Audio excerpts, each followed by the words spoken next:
ಇಂದಿನ ಯುಗದಲ್ಲಿ ಸಣ್ಣ ವಿಷಯಕ್ಕೂ ವಿಚ್ಛೇದನದ ಕಡೆಗೆ ಸಾಗುವ ದಂಪತಿಯ ನಡುವೆ 45 ವರ್ಷಗಳ ದಾಂಪತ್ಯ ಉಳಿಸಿಕೊಂಡ ಈ ಜೋಡಿ ನಿಜಕ್ಕೂ ಪ್ರೇಮದ ನಿಜವಾದ ರೂಪ.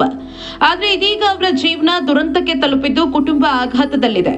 ಮಂಡ್ಯ ಜಿಲ್ಲೆ ಜೀಗುಂಡಿ ಪಟ್ಟಣದ 75 ವರ್ಷದ ಬೋರಯ್ಯ ಹಾಗೂ 67 ವರ್ಷದ ಸಾಕಮ್ಮ 4 ಮಕ್ಕಳ ಪೋಷಕರು.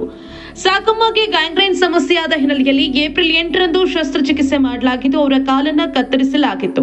ಈ ಮಾಹಿತಿ ತಿಳಿದ ಪತಿ ಬೋರಯ್ಯ ಇದರಿಂದ ತೀವ್ರವಾಗಿ ಮನನೊಂದು ಏಪ್ರಿಲ್ 9ರಂದು ಮನೆಯಿಂದ ಹೊರಟು ಹೋಗಿದ್ದು ನಂತರ ಅವರ ಬಗ್ಗೆ ಯಾವುದೇ ಮಾಹಿತಿ ಲಭ್ಯವಾಗಿಲ್ಲ. ಕುಟುಂಬಸ್ಥರು ಎಲ್ಲಾ ಕಡೆ ಹುಡುಕಾಡಿದ್ರು ಅವರು ಪತ್ತೆಯಾಗಿಲ್ಲ. ಇತ್ತ ಶಸ್ತ್ರಚಿಕಿತ್ಸೆಯ ಬಳಿಕ ಸಾಕಮ್ಮ ಆಘಾತದಿಂದ ಏಪ್ರಿಲ್ 9ರಂದು ಸಾವನ್ನಪ್ಪಿದ್ದಾರೆ.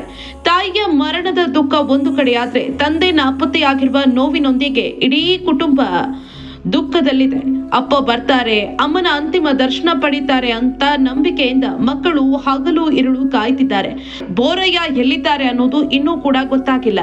ಬೋರಯ್ಯ ಅವರು ಯಾರಿಗಾದ್ರೂ ಕಾಣಿಸ್ಕೊಂಡ್ರೆ ದಯವಿಟ್ಟು ಈ ದೂರವಾಣಿ ಸಂಖ್ಯೆಗೆ ಸಂಪರ್ಕಿಸಬೇಕಾಗಿ ಕುಟುಂಬ ಸದಸ್ಯರು ಮನವಿ ಮಾಡಿದ್ದಾರೆ. ಫೋನ್ ನಂಬರ್ 7022446627 ಹಾಗೆ ಇನ್ನೊಂದು ನಂಬರ್ 9902304355. ನನ್ನ ತಾಯಿಗೆ ಹುಷಾರಿಲ್ಲ, ಆಪ್ರೇಷನ್ ಆಯಿತು. ಆಮೇಲೆ ನನ್ನ ತಂದೆ ಆಪ್ರೇಷನ್ ಸುದ್ದಿ ಕೇಳಿ 4 ದಿನ 5 ದಿನದಿಂದ ಕಾಣೆಯಾಗಿದ್ದಾರೆ. ಯಾರಾದರೂ ಈ ಸಾವು, ನನ್ನ ತಾಯಿ ಸಾವು, ಈ ಸಾವು ಕಣ್ಣೀರು ಮಾಡಬೇಕು. ಎಲ್ಲ ನಮ್ಮ ತಂದೆ ಎಲ್ಲರೂ ಗೊತ್ತಾದರೆ ಈ ವಿಷಯ ತಿಳಿಸಿ.